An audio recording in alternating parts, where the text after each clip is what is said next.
with that, we should be live. So, greetings and welcome. I am Joffrey, and today I'm joined by Darkest Light and Vector Maximus, and we are discussing something that, as far as I understand, isn't going to be all that different from the EU4 we already know, but we'll have to see some of the nuances and check out some of the comments to get into the nitty-gritty of what has and has not changed. Hello, and Adonaic to you as well, Arnazir. Good to see you. Good to see you. Hello, Armas. That was quick. You know, jeez, he was ready, itching. He knew any second now I was gonna jump scare with the. It's in that 1 hour period where Joffrey suddenly is gonna spring the stream on you. But today, yes, if you've played other grand strategy games for Paradox, some of this may not be news to you. And that combined with what Dark and Vector have been telling me has me, it's like, it's probably not going to be all that different. But I'm sure there will be some nuance. As I said, you get in a heated discussion on the M&T Discord because of this Tinto talk? Really? What? This Tinto talk relating to the... What? M&T doesn't change peace deals too much, does it? Well, let's get started.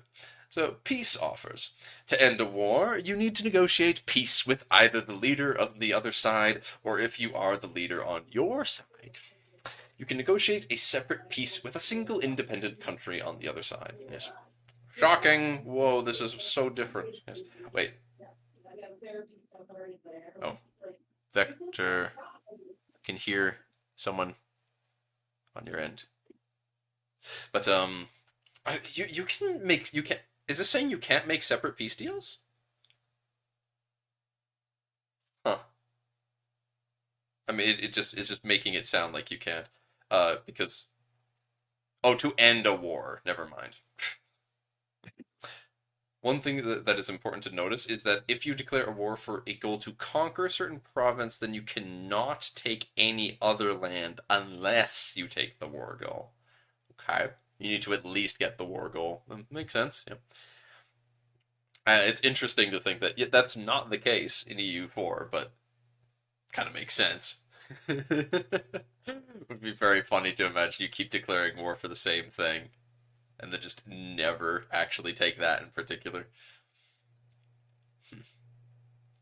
One thing that is important to notice is that if you declare war for a war goal to oh yeah, yep. To be able to take the land, you also need to have control over the province capital. Oh? So provinces are made up of locations Mm-hmm. and I'm not saying this right. Building blocks. We've got areas versus counties versus provinces. I can't remember everything, but essentially they're saying you need to, essentially like Imperator Rome, you need to occupy the capital to be able to take it of those larger areas. But in Imperator you can only take provinces, and here you can take provinces and locations individually, but you still need to hold the capital of the province to take anything in the province. Yes. The locations colors are actually really neatly divided up by the province they're in.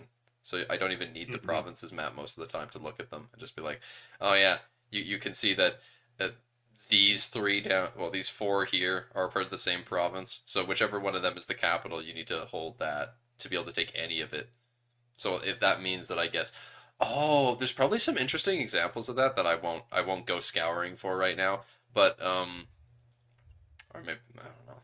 Look at like Switzerland. I kind of want to look at Switzerland now and see, for example, because there's the Johan threads, mega threads thing. If we look at like Germany map, Switzerland has probably got a lot of areas or provinces rather that are open up locations, open up provinces. So look at Switzerland. There's a lot of areas here that not all of them are going to be mountains. So you would have like a specific spot. But then how do you get to choose? How what makes something the province capital?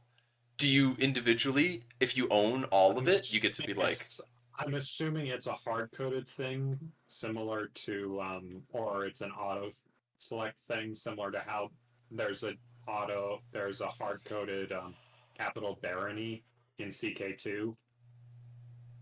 hmm, I certainly hope not. If that was the case, it would be very difficult to make to do the whole making your own realm kind of thing where you decide specifically what the important location is. And what if there's a specifically, I don't know, the part of Tyrol that's got the gold mine, you know? What if you want, or silver mine rather.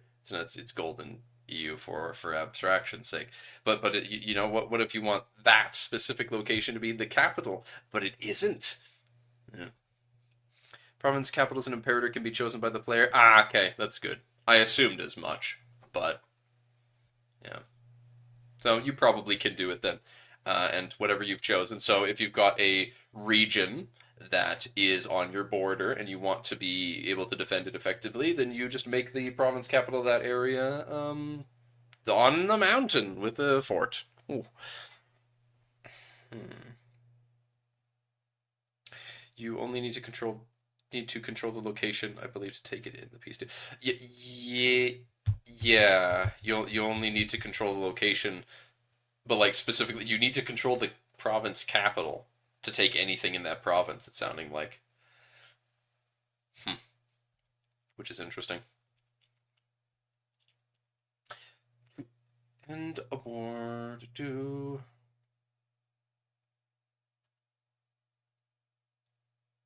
In Imperator, you were talking about, yeah, in Imperator, you only need to control the location to take it. This is different from that, then, yeah. It's something new. I'm still curious what Gemalt was talking about with him getting into arguments with the MMT folks about, but anyway. Maybe I'm province assuming capitals they're, gets. I'm assuming they're the exact same arguments that are happening on in the forums here about I I would not be surprised as everything. well. Yeah, I'm sure we'll get to see them for ourselves soon enough. Yes, maybe province capital gets some buffs, so it would be ultimately better to set it in a town or city instead of a mountain super defensive location. Depends on what the purpose of it is, though. You know, if it's a march, you know, a march or part of your realm, maybe you want uh, th- the capital, just the administration of said province, to be in a super defensible place, as opposed to Paris, where it's at the heart of your realm and you just want it to be effective and be able to have lots of people. Um, Maybe, I don't know, but I can agree that if I'm playing as Switzerland, I'm probably not going to make my capital on a mountain county instead of a plateau. So yeah, but this don't look too, yeah, too special. Same sort of thing we're used to in regards to, yeah, heralds from these people. Yeah, peace. You get to see the flags. The more times we see flags, the more it really looks like we're going to be seeing animated 3D versions of the flags, which is Models, interesting. yeah, Yeah. which I would But actually really like. That'd be oh, I cool. like it, and it's not. Sorry, I've interrupted you twice now. It's fine. But yeah, I know I'm only Vic. here as a pretty face, not to actually provide meaningful input. But it's a really pretty face. Hmm. It's true.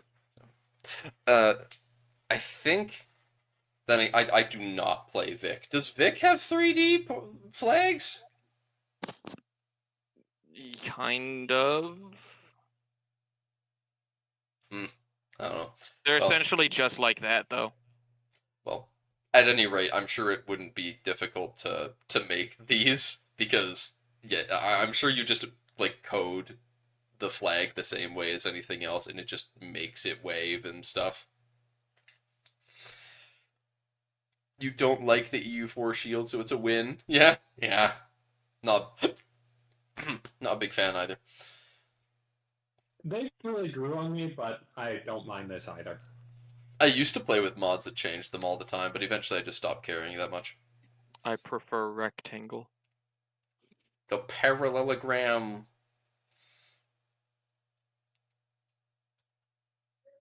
Hmm. Oh yeah, a peace offer will consist of a set of treaties that total value 100. Yep, everything we're used to. Of course, yep. The other side has to agree. Peace and art. Peace treaties. Yes, a peace treaty can be the transfer of location, province, or area. Or area. Areas are the step up, right? Yeah. Yeah, but I thought you only unlock the ability to do that later in the game. Oh, okay. Like it's a later era advance. That's what they're called. They're not Yeah. innovations. They're advances. Not innovations, not tech advances. Yeah. Jeez, some areas are really big. Yeah, like Bohemia. It's a it's a really good example. Bohemia and Brandenburg areas. Pommern. Or Meter Session. Oh, those four are just insane. Hungary. Look at this. Yeah, all It's, of modern day Hungary, by the looks of it, is essentially one. yeah, That's interesting. that is crazy, man. Big yoinks. Right.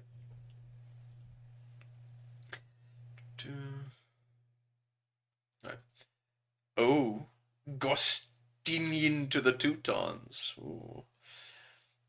So the cost of the piece is 2.1. The base. The base is 1. I Just to hope take it? I hope this is provisional, this interface, because I actually find it so much less intuitive than the EU4 one. Like, I'm not sure where this would show up in the interface or anything.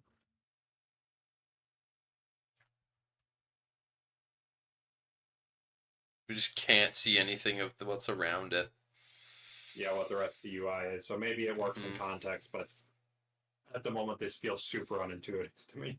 Yeah, that's a good point. I don't know where this is showing up either. Is this you hovering? Is this like when you hover over the check mark in Yeah, EU4, for or example? Pop up at UI? or is this when you hover over like a province in the peace, negotiation screen? That could potentially work because then it explains the peace cost is 2.19 because of all these reasons. Yeah. This is yeah. This has got to be part of the window when you're clicking. All right, make peace brings up window. That's got to be what. This is just in there somewhere.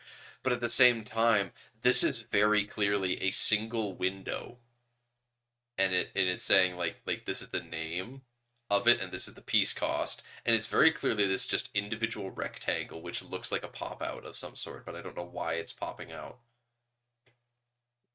Huh.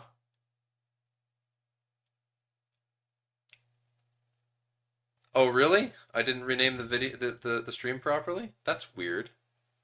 India and the steppe, that's where we're at, Huh. supposedly, allegedly. Sorry about that. Hmm.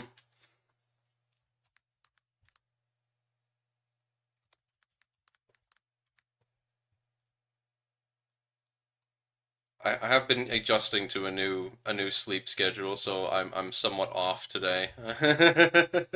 Making mistakes like that and stumbling over my words is going to be a little more common. But I do that plenty anyway. Right. And yeah, you have things like yeah, it's a big part. Like plus 200%, somewhat vague notion, but the same culture, same religion, and this is for the cost. So just yeah, how much war score it's worth out of 100. So having it as the war goal. Yeah, okay, so if you're someone who is able to claim entire states, you get your location, province, area. Once you late game are able to claim an entire area, that will then make it a lot cheaper, because if you can claim the entire area, you will have all of that as part of the war goal. So that entire area will be not having the 33% penalty from not being the war goal. In fact, maybe no, it's probably not cheaper. It's it would just be 0 is war goal. But the lack of control, belligerent. Some of these are interesting to me because this lack of control, does that mean that the less control the person who owns it has, the cheaper it is to take it? That's the same in EU4. The higher the autonomy, the cheaper it is to take. Really? Yeah. I had no idea. It's I a have very no small effect. idea. It's a very small effect, but it is an effect. Huh. As you think after 3,000 hours, I would know this stuff. Well, if it's a very small effect. But here it looks to be a big one. A big one that with a minus 32. That sounds to me like something where it is taking into account how much you're missing, just exactly giving that a percentage boost. Hmm. Oh, well, I guess no.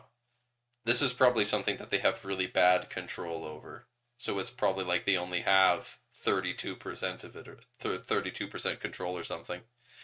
I don't know. But the point is, the worse control vastly cheapens it. So I suppose that means it would be extremely cheap to take back something that was only conquered recently. So interesting bit that Johan said later, because Okay. some people were talking about how, one of the things they don't like about this system is, the Mamluks can't be conquered historically by the Ottomans in a single war, and using that as an example. But a really Okay. interesting thing Johan said is at game start, it costs 50 war score to take the entirety of the Levant off the Mamluks. So that was really interesting because it implies to me that even at game start, you can theoretically nom huge amounts of land if you have the war score to do it. It's just then you have to deal with the fallout. Yeah. All the other new systems they've implemented. It's that you don't necessarily want that to do that for a lot of reasons. Mm-hmm. Huh. 'Cause the amount of strain it puts on your people as well. Yeah. Well, the fact that you again, yeah, this is probably just a single location. This is just having, yeah, the base is one to just like take this one location, I guess. Um oh wait. Yeah, Vector, I'm just realizing now. I'm just now making the connection of not Wargol. Gostinin is not the war name. I thought that that was the name of the war, but no, I think you're probably right that this is hovering over the idea. Like you've Yeah. yeah, this is you're hovering over and thinking about, do I add a province or not to the peace deal, and this shows up then. I actually like that. I think this is pretty good if that's the system it's being used in, where you'll have this showing up. Yeah, because in EU4 you'd have to go to the actual tile on the map, click it, and then in all that thing that comes up, that Hmm. shows cores and autonomy and everything. There's a thing near the bottom that shows you how much it would cost to take an award. Now, the thing that I would like the most, and I'm praying is the case, and I kind of suspect it is based on the way that this UI reads to me. I suspect that this is UI. This is going to always specifically tell you the how much any individual location is worth. Any individual thing. If you're looking at a location, an area, a province, whatever, that and you're looking about taking that, I'm pretty sure that this is going to show you specifically that whatever you're hovering over, as opposed to having off to the side, you'll have the grand sum of just all of your demands, so that you can both see, all right, that is the total that we've got on the side, and then this is like breaking down exactly how much what you're thinking about adding is worth for various reasons, which would make sense to me. I like the sound of that, and that's what it looks like to me. So I'm gonna get my hopes up about it, and ah,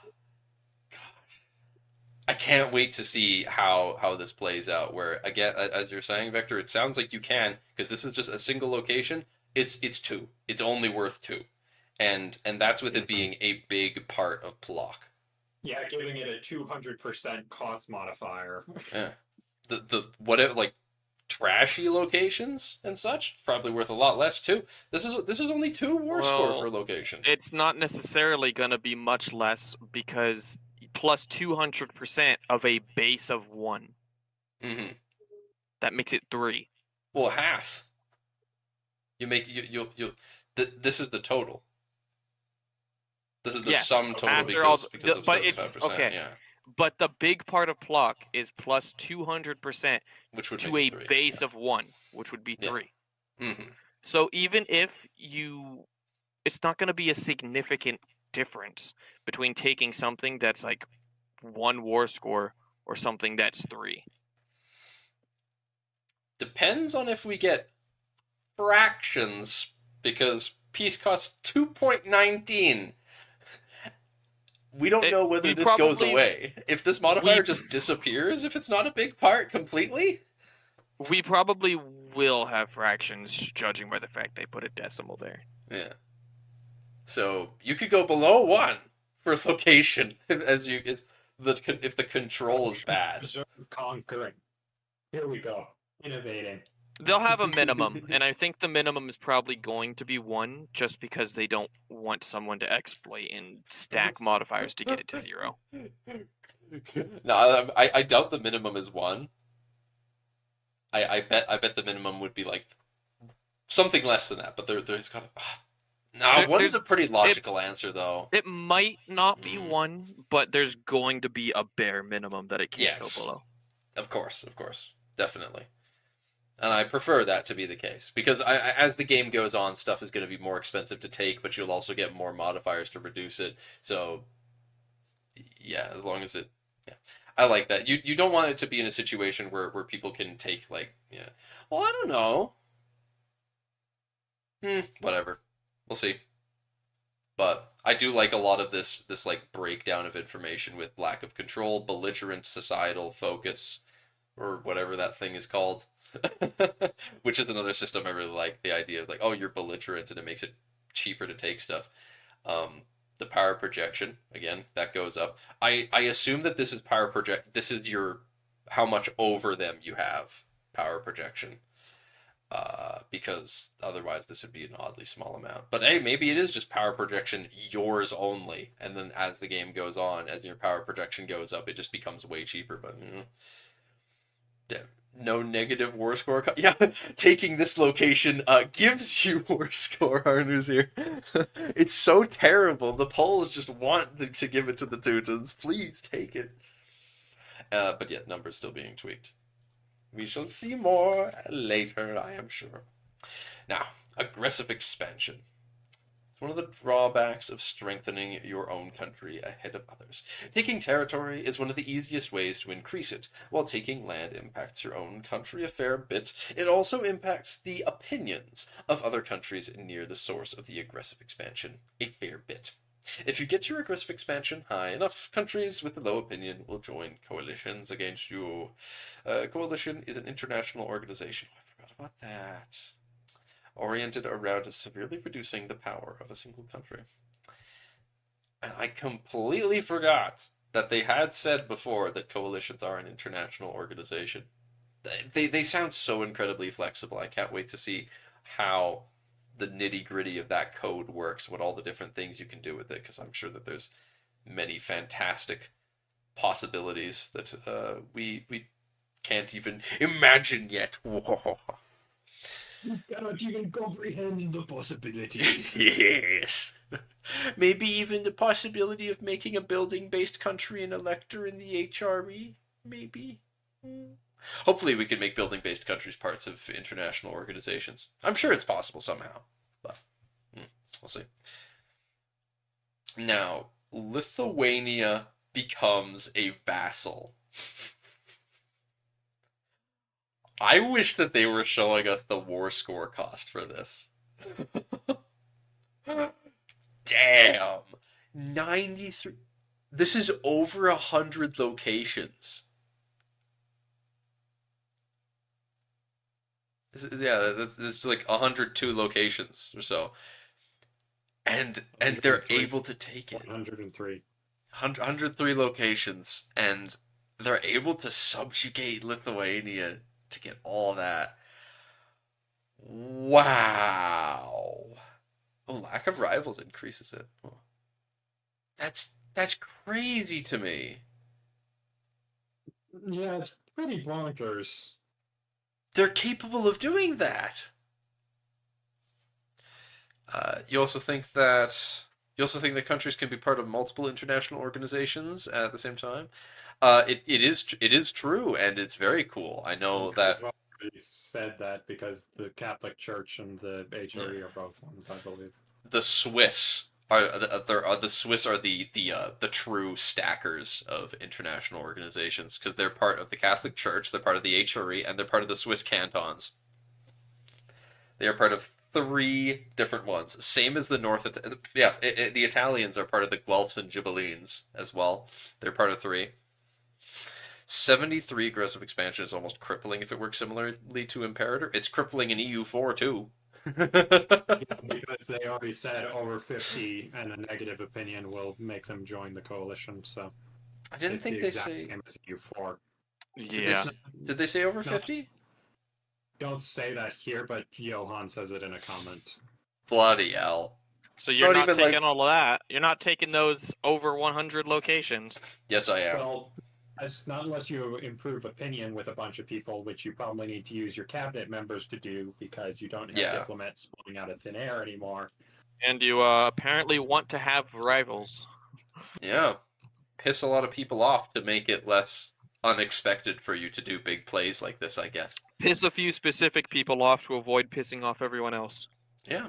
If the Teutonic Order specifically rivals Lithuania, Poland, and Novgorod, then they won't cause the entire HRE to scream at them. If they're able. We don't know how the game is going to calculate the power. True. And also, they start at war, so you probably can't declare rivals at the beginning for this. They probably start with no rivals based on this at the moment. But I imagine that they can, with any luck, they'll change that so that they're already rivaled at game start. But we'll see. Hmm. But yes, we have examples here where individual locations are worth less than a single aggressive expansion, which isn't too surprising. But this is making me think more and more. Just the fraction we're getting here, which is consistently 0.71, making me think that it's probably going to be possible for you to have taking locations cost less than one as well. Because after all, this is you subjugating someone, and it's telling you the aggressive expansion information being broken down based on locations. I imagine it's the same where if you click like peace, subjugate Lithuania, it will also break it down by it costs this much due to all of these locations, and it's probably going to also be capable of becoming a fraction per location. But the unsupported diplomatic capacity is just something that again they've shown us this before, but I'm not quite sure. I assume that this is a byproduct of the fact that the Teutons have a ton of vassals, so it's probably perhaps they start over their limit.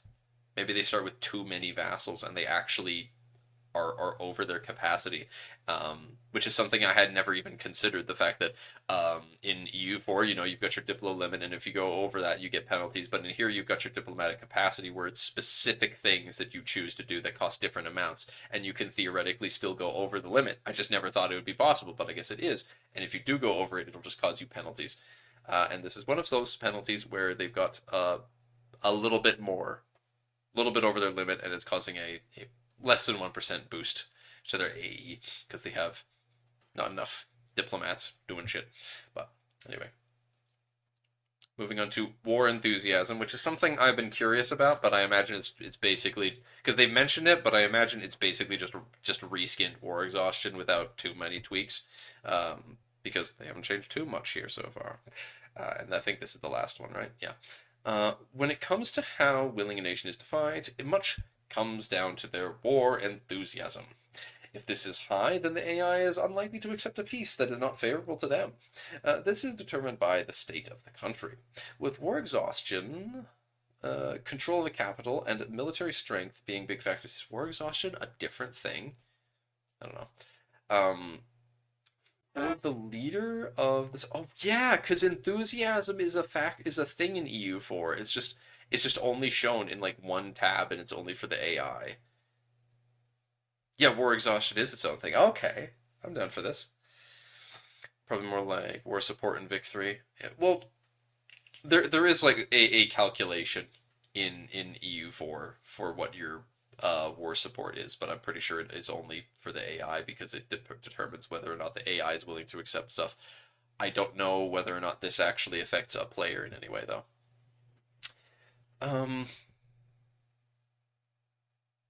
For the leader of a side in the war, the overall military balance is a huge factor for their enthusiasm as well. So base is 50%. So their enthusiasm isn't 100%, so they're at maximum because they're a little war exhausted, but they have a lot stronger army. The CB gives them negative war exhaustion or negative enthusiasm. So that's interesting as well. Depending on who declared the war and what type of war, it'll make people less enthusiastic about the war. If you declare a no CB war against someone, I'm sure that your own country's enthusiasm will be quite low. Prague is not occupied. The war, how long the war's been going on, and you're making gains. Nice. Yes, Bohemia really wants to continue the war. That is for sure. Most of the time, war participation. Most of the time, you bring allies to help you in a war, but they expect to be rewarded for the part they pull. That's not how the saying goes, the part they pull. The war participation is how much a country has contributed to the progress of the war. Primary done through battles, sieges, yes. You may sometimes have to convince your allies to join an offensive war that you are starting, and thus you can promise them a part of the spoils of the war.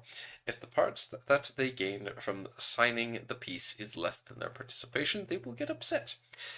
But we'll see if it ends up being just negative trust.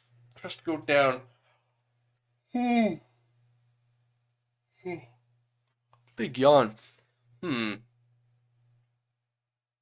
Stay tuned, as next week we'll talk about the conflicts in the world that do not involve declarations of war and negotiations of peace.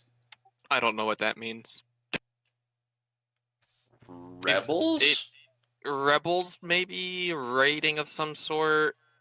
Those are my best guesses. Yes. Including native revolts from colonizations, maybe? Sounds exciting, you say? If there's something to do with built with army-based countries raiding, so the hordes raiding people, that would be very interesting. Maybe it's got something to do with because we know that there's going to be like the Barbary pirates can steal people. That could be something.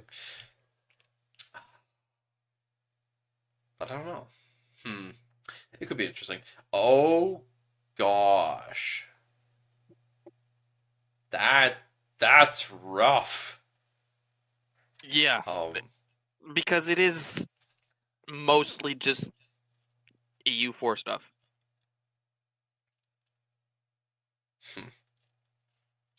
I personally feel they could have tied it in to this one or to last week's, but.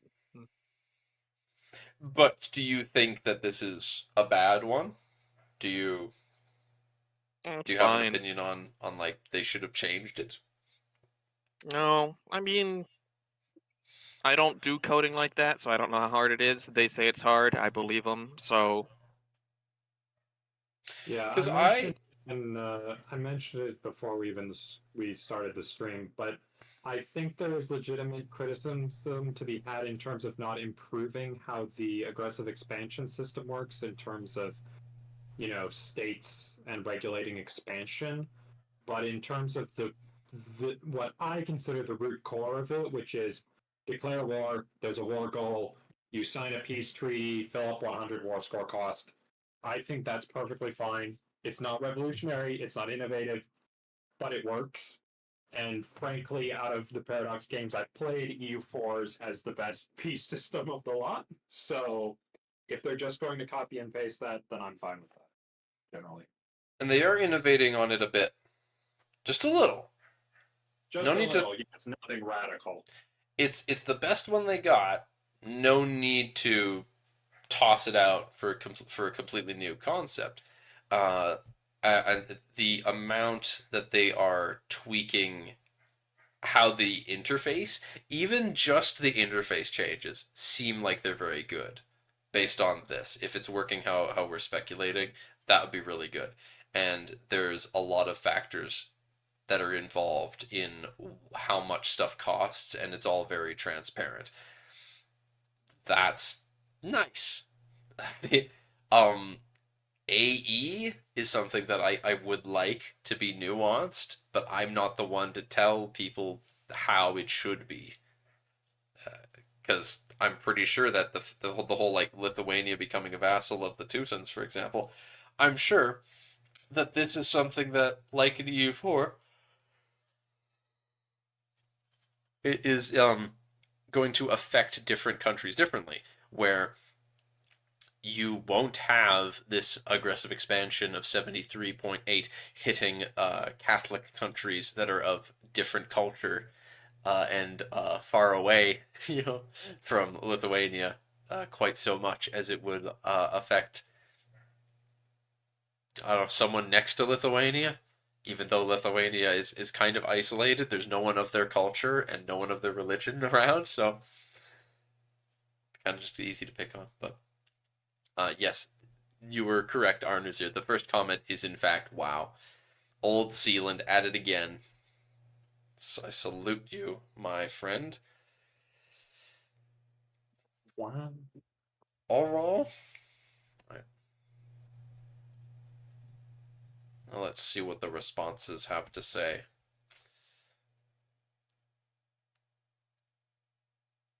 They're gonna use a they're gonna use a similar system to favors from EU4 for calling in allies. How would they tweak that then? A similar system. I wonder if they would describe, because they kind of described this as a similar. Oh God, the number of dislikes is going up fast too. It's been 6 in the last few minutes. Like if there was server comma, Johan would be losing it very fast right now. It's adding up over the other ones too. Damn. I wonder if this is going to be a case of them trying to scramble to change the system before release because people are complaining about it so much. I kind of doubt that will be the case because this is a situation where they have slightly innovated on only slightly innovated on a system instead of completely overhauling it, and people are revolting, Jadil, as you're saying, the people are mad. But you know what? If the two things that people have been the most upset about right so far has been the 3D characters and the fact that peace deals aren't really changed much. That's pretty good. That's a pretty good set of things to be the most complaints. Nothing like, no, the army system's horrible. No, climate, freezing counties. What are you, freezing ocean tiles in the winter in some places? Nah. This is one of those conflicts they're talking about next week. You're right, Arnuzir. This is one of the conflicts in EU5 that doesn't involve declarations of war. It's the community versus him. You kind of dig the 3D characters. I don't think we've seen enough of them. I'm sure they'll look a lot better by release. But right now I didn't think they're all that great. But specifically the 3D characters in the Dynasty tree. The ones in history and such really didn't like those. The two full body, basically, well, like upper body full images we saw of ones where there's the African dude and the European guy. Those ones are better. It's not going to stop me from trying to see how I can go about modding 2D a list of 2D portraits to use for cultures instead. But no, we'll see. Terrain map when when it's ready. I wonder what it does look like. What on earth does the terrain map look like now? Because they're still working on it. Sad to see there's no two-way peace deals. It's not really something that's feasible to do, as the AI logic for it would be very, very complex. And all our previous negotiation systems like that have been exploitable even when blindfolded. Well, yeah, I'll put my hat in the informative ring. Yes, thank you for explaining. As you two told me, Dark and Vector, you were saying that this is something that This comes up again and again and again. I'm pretty And sure again. Johan repeated it 4 or 5 times. oh well, It doesn't stop. props to him for answering multiple people the same pedantic question. But we'll see if they all get as many negative disagrees. Unfortunately, as a result, the actual, like, I think workable stuff about aggressive expansion changes kind of completely fell by the wayside. Not as many people asking about stuff like that we'd want to see. And, The top and by the time that they are asking about it, Johan has already gone because he's been tired out of people asking the same damn question a dozen times. Well, That was my impression anyway. We shall see then. I start reading this one immediately, and I like kind of feel like them being the same religion should be a negative. I just see that and I instantly like I don't think that it's giving them a negative cost because it's of the same religion. It costs more aggressive expansion, but it costs less war score because they're the same culture / religion. So it's easier to integrate them. Way easier to integrate them if they're the same culture. So if it's the Poles conquering, it was Bohemians conquering something, but I don't remember. Anyway, yeah, I'd argue the peace cost would be lower, but AE higher. Makes perfect sense to me.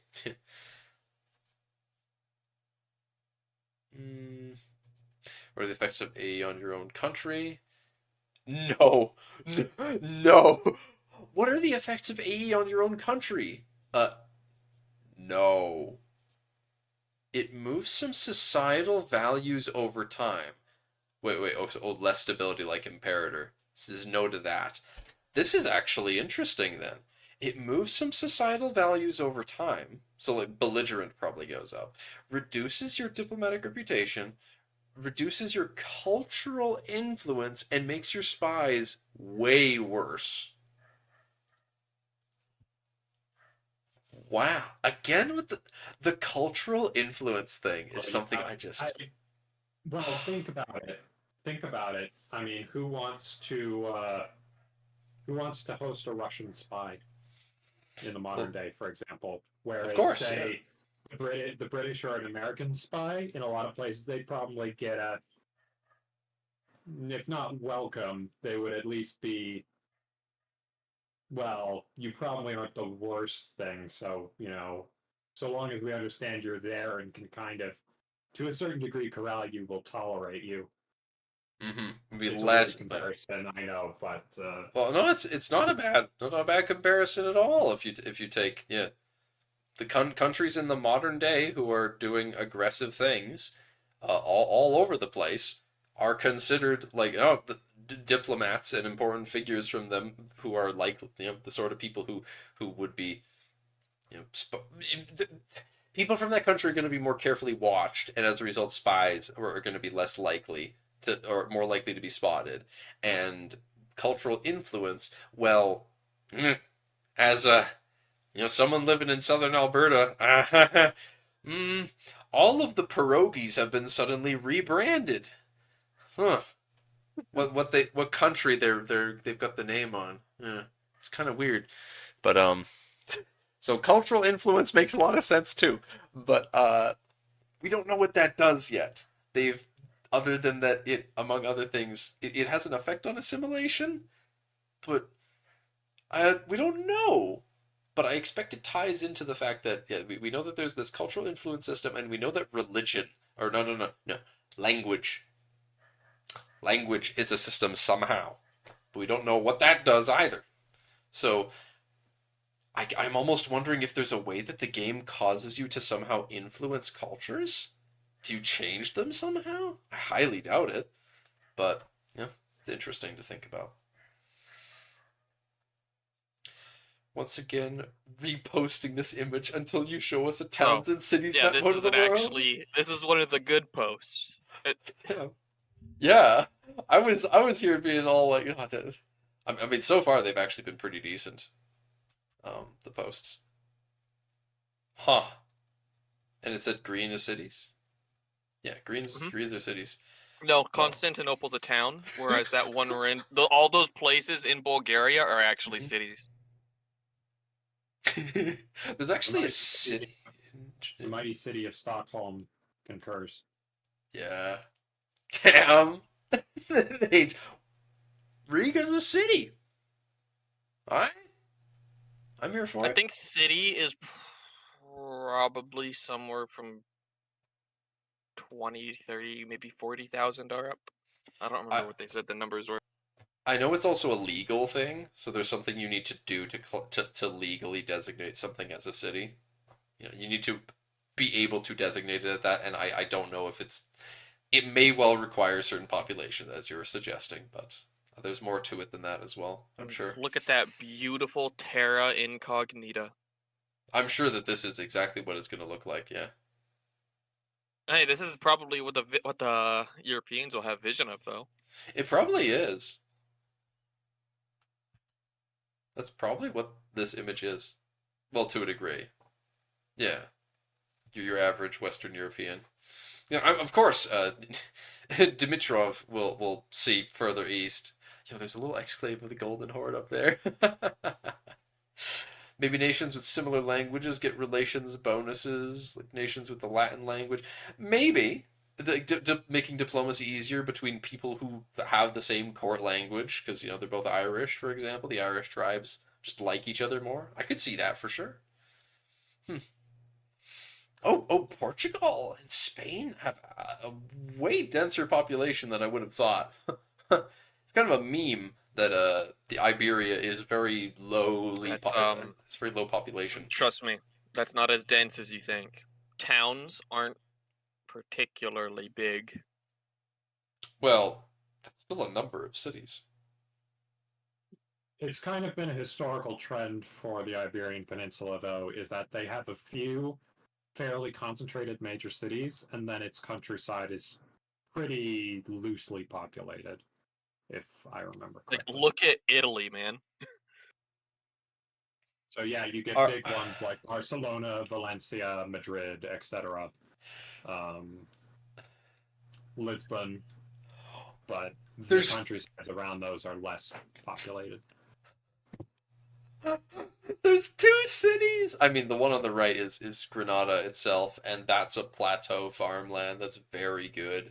I don't know what the other one is though, but yeah, two cities in Granada alone. And then you've got Cordoba and Seville. Wait. There's so many cities on Tunis. Yeah? Huh? Remember, this is before it became a total shit show. I didn't know that it was good at one point, I'm gonna be honest. I can't believe you're out here talking about how many cities Tunis has, but not Italy. SMH. Well, that's expected. This is such a surprise that Italy is so densely packed and urbanized. I was not expecting this. What the heck? Bohemia, just Prague, no towns. It's just Prague, the country. That's what it is. Not surprising, really. Anjou's got a city. Huh. England, classically empty, like it Yeah. should be. Yeah, this is 100% expected. Where even would another city England be? did not. England did not boom for a while. I'm trying to think. Portsmouth and York. Yeah, York, I could see, but even then, yeah. But Flanders has a city. Yeah. Is that Antwerp? Huh. No, no. But Armagh, what you're That's talking not Antwerp. about?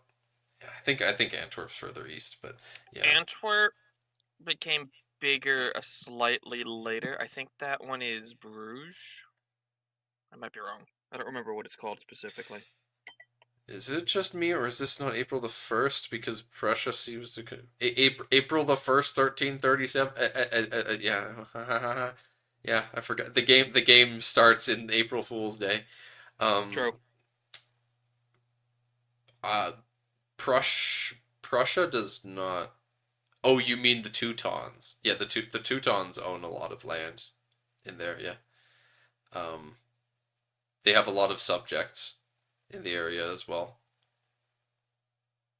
But as you're saying, Armos, with like not knowing the history, I'm confused why there's no cities or towns in Halicia and Volhynia. Um, the entirety of Ukraine just got rolled, my guy. Kyiv is a town now. And this makes me so sad, man. Kyiv is sad, no man. longer even designated as a city. It's a town. Stay right down, baby, right down. This needs to be fixed. Well, there's 3 towns in Moldavia, though, which is funny because it's a country we know literally nothing about at this point in time, other than like the Golden Horde that destroyed them. The Moldavian anarchy. Salute you, Kyiv. We'll be back to fix you. First playthrough. First playthrough, we coming back. we making the steps Ruthenian again.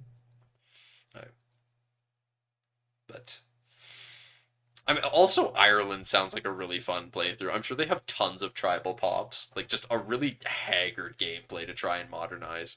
I like the sound of that.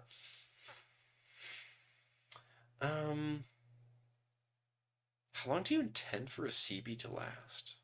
Depends. Currently 5 years by default, and AE functions are very bare bones at the moment. Okay. So yeah, okay, very bare bones at the moment. So that's how like lots of stuff. It just ends up being fractioned out as at 0.71. Yeah. I'm sure that things like is it classified as a city? I think we've seen that those affect the cost. So they probably affect the AE as well. I think it's strange to do one goal. Worlds that declare for one goal, but the peace happens something else agreed upon. Yes, but it also removes a fair bit of griefing and exploits.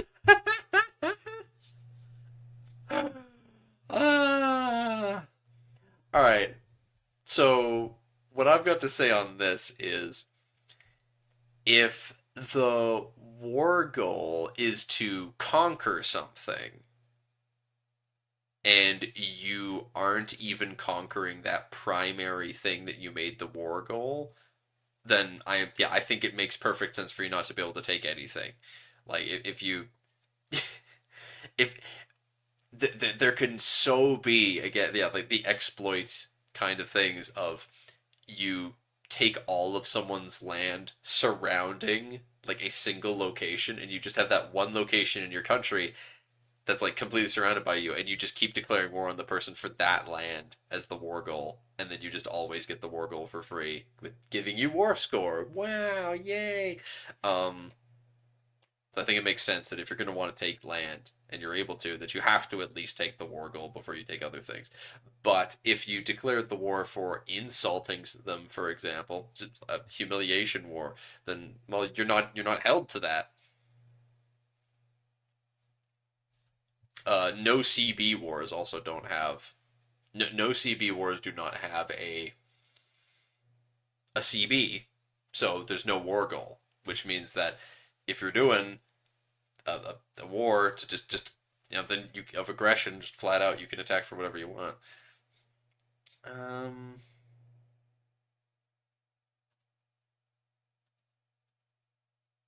hmm. As frustrating as the EU4 system. Looks about as frustrating as the EU4 system. Frankly, still a fixed 100-point cap, still the same EE effect as always, with no level of nuance. I'm disappointed. It was the best system we've made for a grand strategy game. 109 respectfully disagrees. Whew. And Gimalt, you're saying, yeah, the less exploitable the system, the better, you think? Yeah, I do. And Lots of people would disagree. Lots of it- YouTubers would disagree. yeah, and I actively dislike those YouTubers, so Do you want to say any names? yeah, I don't like Looney, I don't like Lath, I don't I don't like Red Hawk. Guys, if those are some of your favorite YouTubers, go tell them what Joffrey said right now. We need to Yeah. create drama. Go ahead, actively tell Looney that he pisses me the fuck off when he yes. says schnappeldoopel poop. Yes. The YouTube drama. Looney annoys me because he says autistic sounding stuff, and but he does it bad. Goat's the only person I know who does that well. And Red Hawk annoys me because he's stubborn and old fashioned and just doesn't like anything new, no matter how well it's explained, and doesn't have a good explanation for why it's bad. The new stuff is bad, other than that it removes RNG and mana is good just because. And Lath annoys me because he somehow plays the games all the time, and yet he never sounds like he knows what he's talking about at all. So that's why they all annoy me. World Conquest players speedruns in shambles again after one less exploitable peace deal. But Gimalt, hey, we know that peace deals you're going to be able to take a lot more land. It's just going to be really punishing to do the war. Wars are very punishing, but when you do them, you can take an absolute load of land. It's just real risky. Well, and because not only can the war be damaging because you're sacrificing your pops on the altar of your greed and ambition, Griffith. you then have the difficulty of holding on to your conquest, which is a completely different matter. Yes. So you take all of the Levant.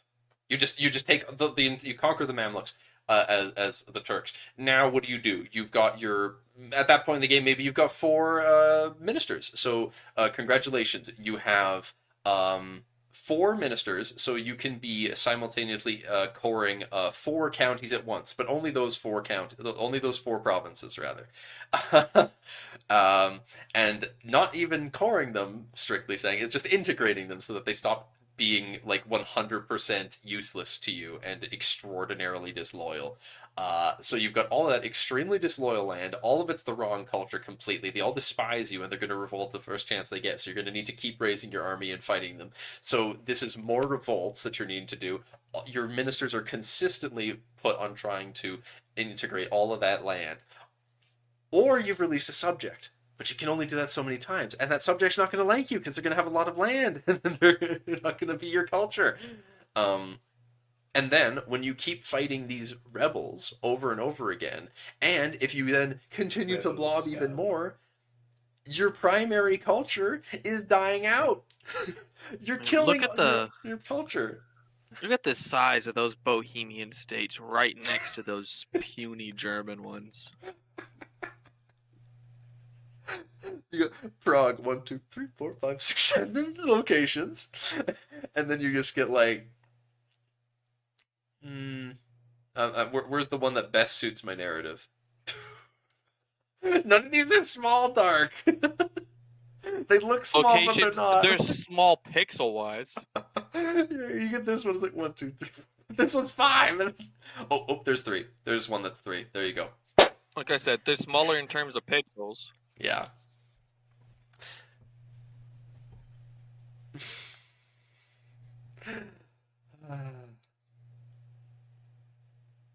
More painful to control. More painful to control for sure in time and resources. Yeah. And then You see, Arnazir, they originally weren't Arabs. Originally, Turkic was its own culture group, but then, same with Basque and the Bretons were actually Celtic also. Yeah. Then they decided, fuck that. No, let's make it balanced. Let's put the Turks in the Arab group, the Basque in the Iberian group, and the Bretons are French. And don't forget the Andalusi. The Andalusi are white. He's right. The Andalusi are white in EU4. It annoys me so. We have a player in the mega campaign who's currently an Andalusi cultured character off in the east. If he stays as his heritage, or if he just stays as Andalusi, he's gonna be a white dude suddenly. It's gonna annoy me so much. This looks like water to you? Hendrix? Are you okay? That's water. Get drinking. Get drinking. Ah.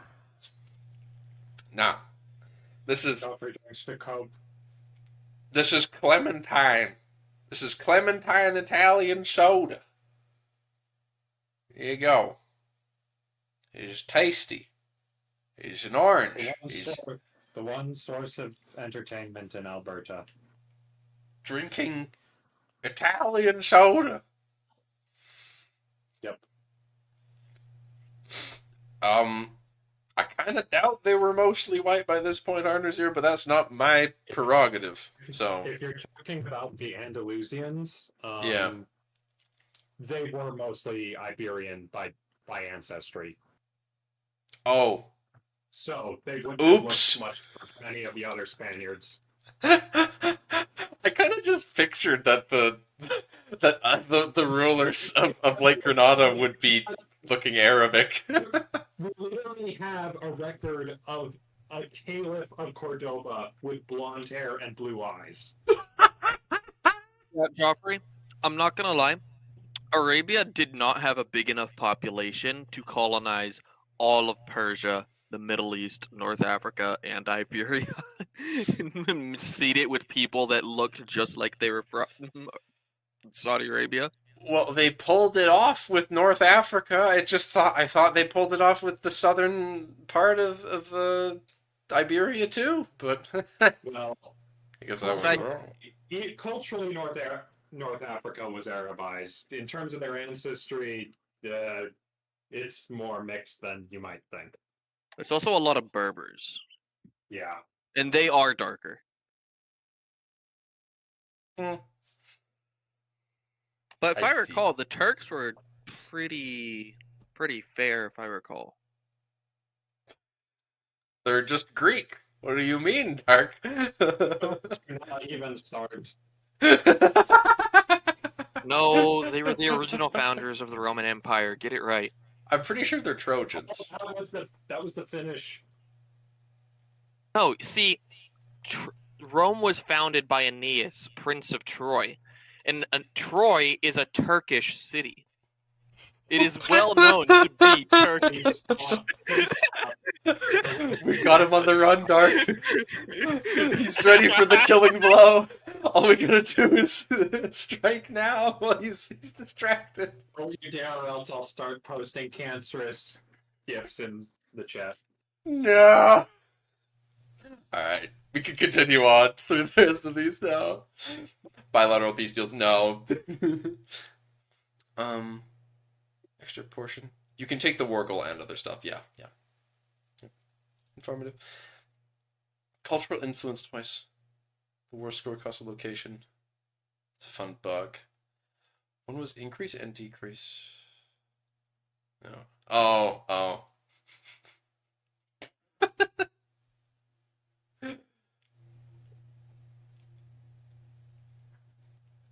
Tinto talk about coalition specifically. Please no. Please don't be like, this is the coalition's Tinto talk. You see, If when you someone gets join a coalition against someone and they're declared war on by someone in your coalition, they all declare war. Anyways, come back with us next week so we can talk. Didn't we predict that Tinto Talks would eventually reach this point, though? We did. Mm-hmm. We did. When they start to have spreading the content thinly like butter over too much bread. Didn't wait. What's the next one they're doing? Oh, types of types of conflicts that don't involve declarations of wars. So, we'll see. Raiding, border skirmishes, I don't know. Yeah. Yeah, Finland is the most legitimate claimant to the Roman Empire, Armos? Yeah, I'm sure. I am sure. God damn Finn. Just you wait. Armos, if you don't settle down, I'm gonna go bring us back to the the feedback map and show you the population numbers of Finland. Yeah. With all 200 people. Yeah.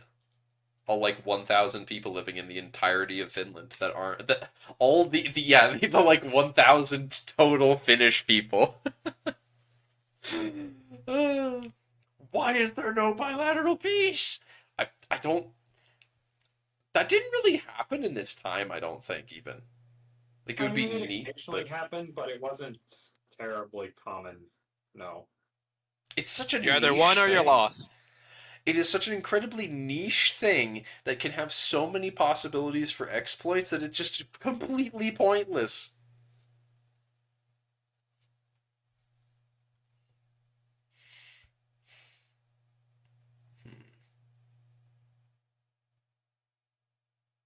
Yeah, I'm gonna be curious to see again. Yeah, but when it comes as far as it comes to coalitions using the IO system, I really, really want to know more about how these work. I want to know how a coalition IO works. I want to know how personal union IOs work. I want to know how the Swiss unite somehow with their IO.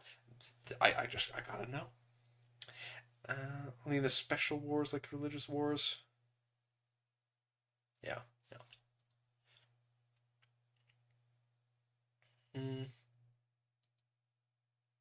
Yeah, you should be able to sweeten the deal by paying the loser. Just be like, oh yes, I'm gonna take all this land, but I'm gonna pay you some money to make you more likely to accept. That's, yeah. And there's this huge negative thing to it. And the thing is, there's huge negatives on this.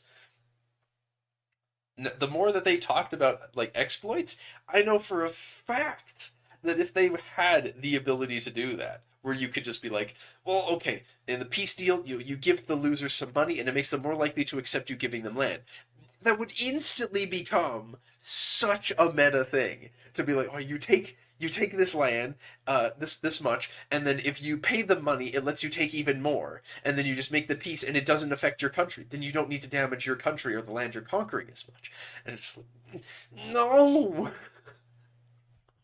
Why am I paying them? Agree. Respectfully agree. Johan is being based today. I never thought that I was going to be calling someone based for not changing the system much. Based and central pilled, not rocking the boat. Wow, literally the same as EU4. It's there to make the AI function and be able to understand when it's beaten. Yeah. I agree, yeah. Love the EU favor system and trust. Hope we get something similar. And those things exist. Yeah.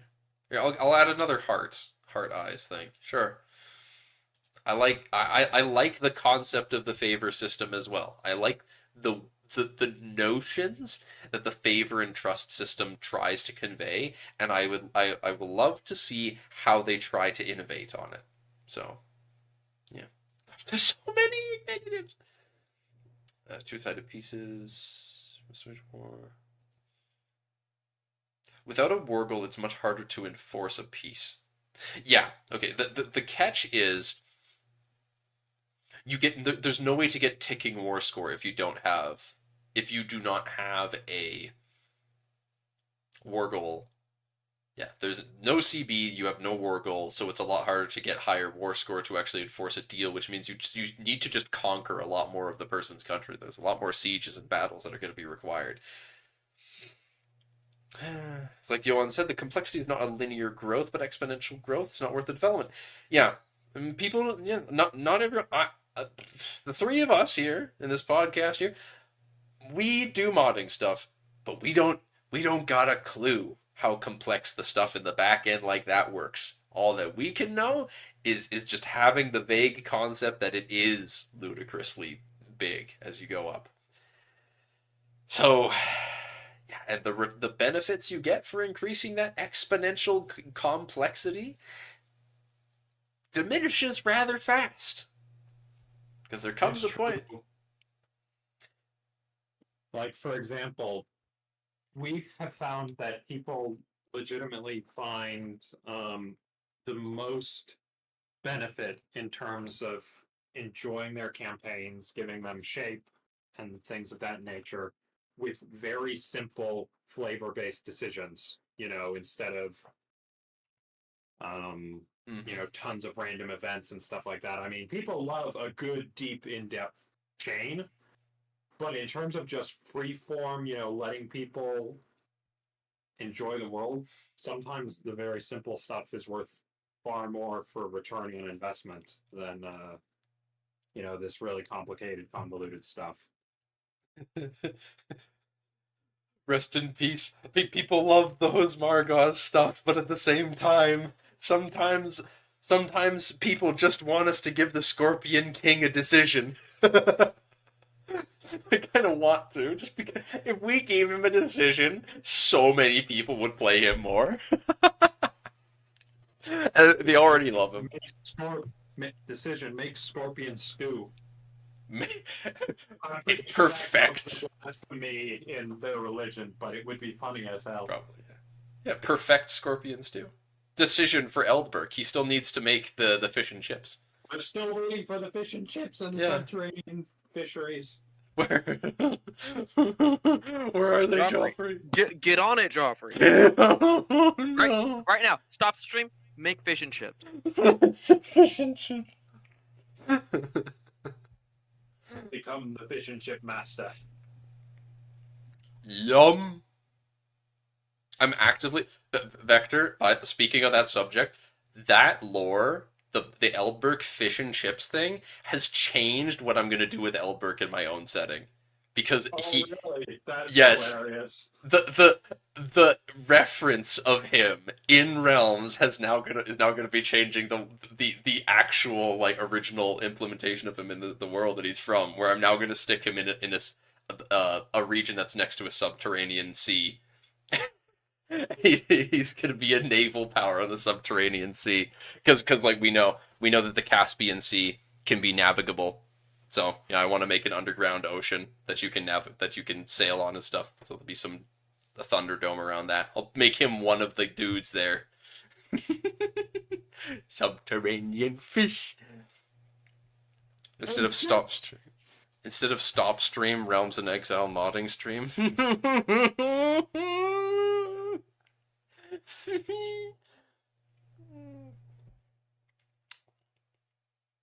Right. Peace deals are one way. Yeah, just one way. Higher rank becomes leader. Wait, what? The screenshot of the First Crusade, the leader is Poland for the Crusade of Lithuania. Is there a system like in early EU4 where an ally more powerful can become the leader? 75 is pretty high AIE. So yeah, 50 right at the moment for coalitions, as you were saying, Vector. Higher rank becomes the leader. What do we think about No, this? I'm not sure how I feel about this because I feel like there was some sort of mechanic like this in one oh it's freaking Victoria 2, where if you have a great power ally and they get called into the war, they get to make the peace deal. And I remember that getting utterly infuriating. For example, if you play as Greece and you ally the Russians and you call in the Russians to reclaim your cores from the Turks. But The then Russians will just take decide Tsargrad. yeah, they'll throw on their own Oracle and they'll leave you out to dry. So I am very wary about this. You're right, Arnuzir. This means that if Hungary and the Byzantines ally, every time they're in a war together, the Byzantines make the call. I'm sure the Bizaboos are very happy that the Oh. heir of Rome gets to dictate terms to all the barbarians. But this means that if you're playing an HRA minor and you're scrapping, you're trying to scrap to get to the Oh. top. That's like old Vic 2 where you could hijack someone's war. Yeah, I literally just brought that Yeah. up because I have traumatic memories of playing as Greece and calling in They- the Russians and being left to hang out to dry. They always have to make rules for that back on Vic 2 multiplayer servers to avoid hijacking, because you could maliciously hijack a war between someone in your ally, and then piece it out. Oh.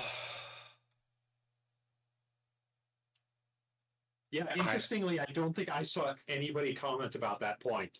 But now that's actually perhaps the most terrifying change they've made. I need to take a screenshot of this because I'm gonna. This is proven to me. Yeah, I need to after this stream is done. That's what I'm doing after this stream. I'm gonna do another one. I'm gonna do one of those recording of this so that I can post as an edited video that's shorter and a summary because this is important and it is hidden here. There is not much interact. This is tucked away at the end of the responses. Higher rank becoming leader in wars. This is like Lithuania is being crusaded, but since they're just a grand duchy, Poland takes charge.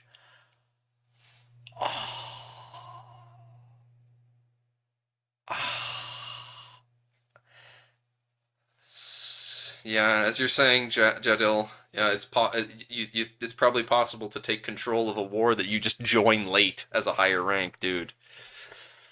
Ugh. You can see some dudes scrapping it out, and then you can ally one of them, join it somehow, perhaps, and you'll take charge of one of the sides, which is, whew.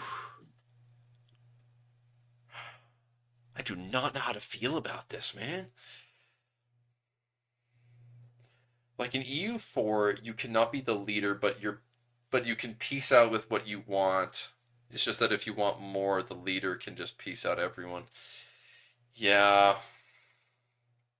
You theoretically could still do a separate piece.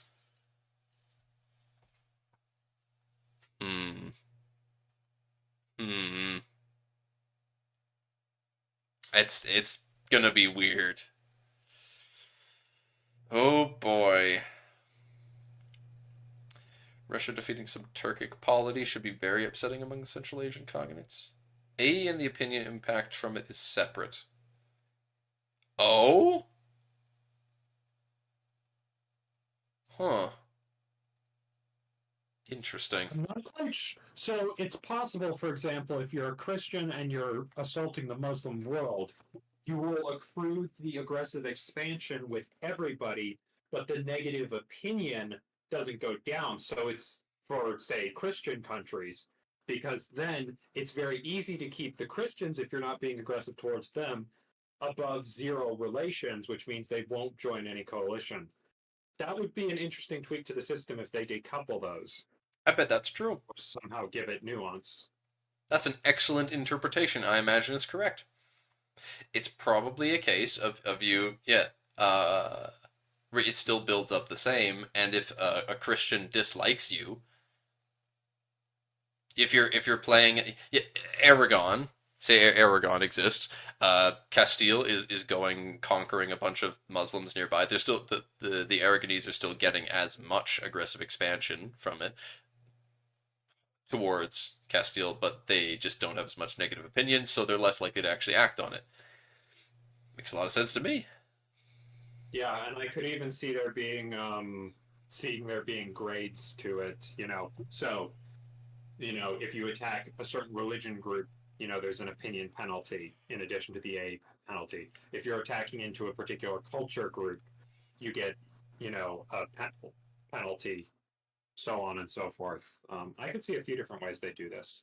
But yeah, decoupling those could make for some really interesting changes, which I think could give some good nuance to the system.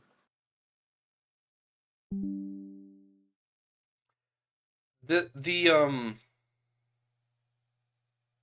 yeah the idea that I hear they're just saying something more. The battle screen, yeah, in EU4 you have the two guys smacking each other with sticks. Same in CK3 and Imperator, but in Vic they've got a whole goddamn tabletop. You got the Warhammer figures out, the Warhammer war game. Yeah, the war game figures out on the tabletop, and they're fighting all. Uh, Don't you guys go so shit talking my action it's gonna be. figures. They're doing their best with their poo poo, bang bang, and their pokey sticks. You could add some changes and keep the general idea, like if the current war leader is losing, then the higher rank takes control. I doubt it. I doubt that's how it works. It's probably just like when the war, whoever is the highest rank just automatically becomes the leader. Yeah, and I can understand the logic that they're going for with it, which is like, so say you are the Duke of Tuscany or something like that, and you are fighting Milan or some shit like that, and you call in the great, almighty, powerful, baguette-eating King of France. Why does Tuscany have the right to dictate terms for a great power if the war goes ill or something like that? Essentially, whenever there's a sort of multinational alliance, almost inevitably the most powerful nation becomes the spearhead in any sort of diplomacy, because they're the ones the enemies care about the most in terms of, getting them out of the war, obviously. Yes. And if they can convince the great power to take these terms, the great power can usually force its lesser partners to the table. So I can understand the logic. I'm just not 100% sure how that's going to end up feeling in terms of actually playing it. Because, as mentioned, we saw that kind of in Vic 2, and it could be not so fun. So.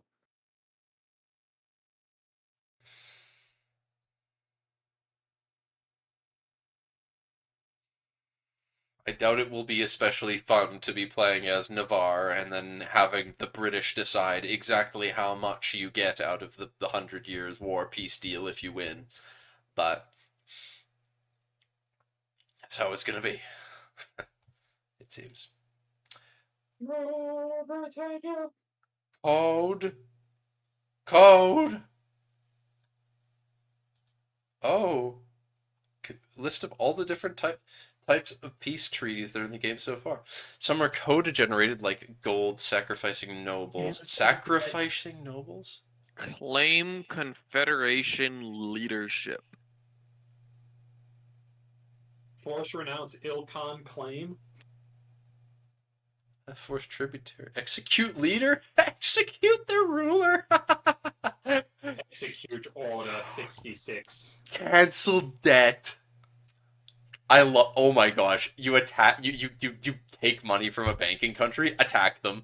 Declare war on the bank. I will not be paying you back. Sorry. Declares war.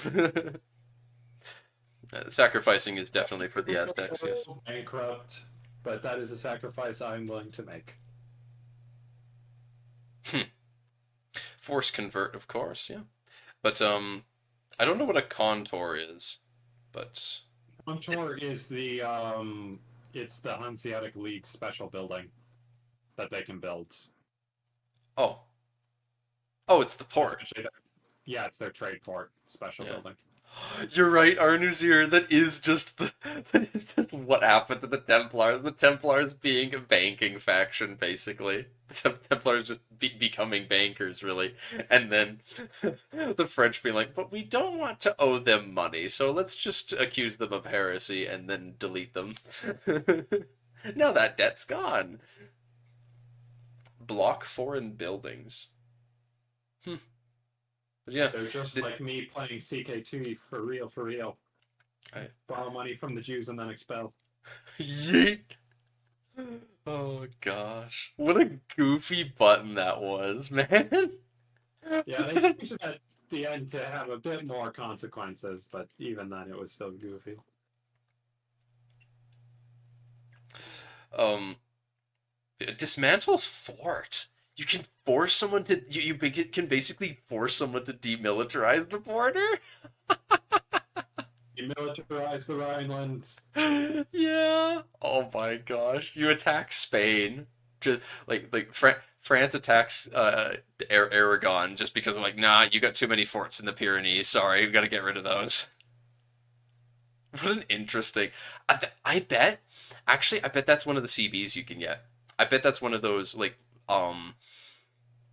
because instead of like fabricating claims, I bet that one thing that's probably it. Like you call your council together, your and try to get a CB on your neighbors. I bet that's one of the ones you can get, where it's like if they're a rival or something, and they've got a fort on your border that you could get the ability to attack them with the justification of dismantle their forts, and then you can still take land anyway.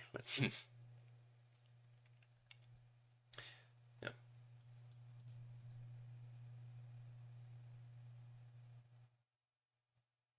Hmm.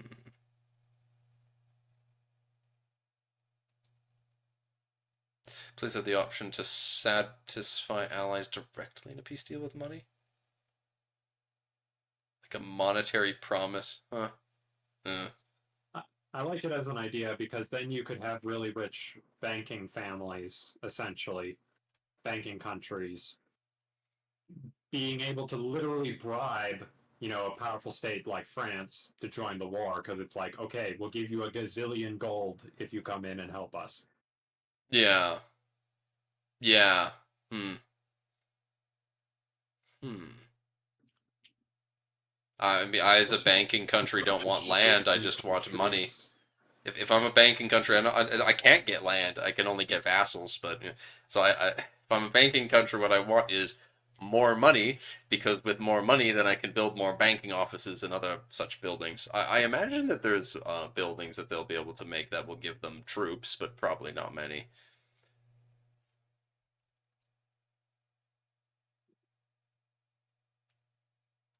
Anything that could block disquality. Hmm.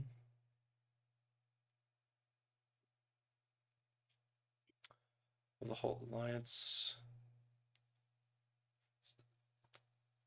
One of the goals, less static alliances, because in real life you had some strong decades lasting long alliances, but most of these were more or less formal treaties of two or more countries in order to attack some specific target, or relatively defensive treaties against one common enemy. Not the everlasting alliances. I guess the favor points and the trust did kind of cause that to happen. It's one of the goals of the game to have alliances be less static. So they want to somehow both have like a favor system with and trust, but also not have things be super static. Hmm.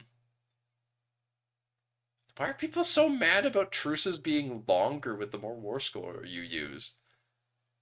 Oh, yeah, I know why. Obviously, it's because people are like, I want to conquer 90% of their country and then have a 2 year truce. So I can just kill them real quick. Dopamine go burr. Yeah, I mean, I definitely think that's it to a degree. It's because people want, the hyper war conquest stuff. Here's that comment that you'd mentioned earlier that yeah, the Ottoman conquest of Egypt. If you want to do it that way, then you use a peace treaty. Currently, at the start of the game, Egypt has low control, and the entire Levant and Syria is less than 50 war score. The challenge here is not how do I get lots of territory, but how do I handle it? Yeah. So, it's less than 50 war score for the entirety of the Levant and Syria. That is ludicrous. That entire northeastern part of Egypt's control at game start is less Yeah. than 50. In EU4, I want to say that it would be like 80% war score simply to do Syria, let alone Palestine. Yeah. You get down to Damascus at best in one war. Yeah. You wouldn't be able to take that much land even if it was all your cores. Mm-hmm. Subay will expand, no challenge at all. Okay, Arnuzir. Okay, I'm sure that I'm sure that you will be able to very effectively integrate all of those lands, Mr. Tribal Man. Good luck to you. I'll watch you. I'll watch you when the game comes out. Good luck,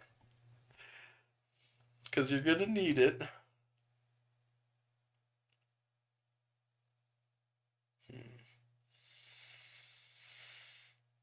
Subjects have no say if they're loyal. They'll call into wars.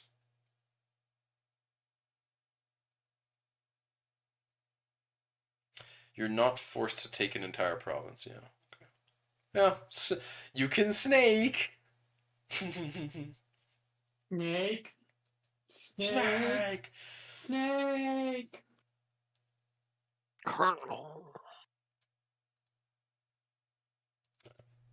Uh, that's so it. Sneak this around. this one somehow lasted an hour and a half. I don't know how we managed that. Yeah, but it considering happened. it's basically the EU4 system remade.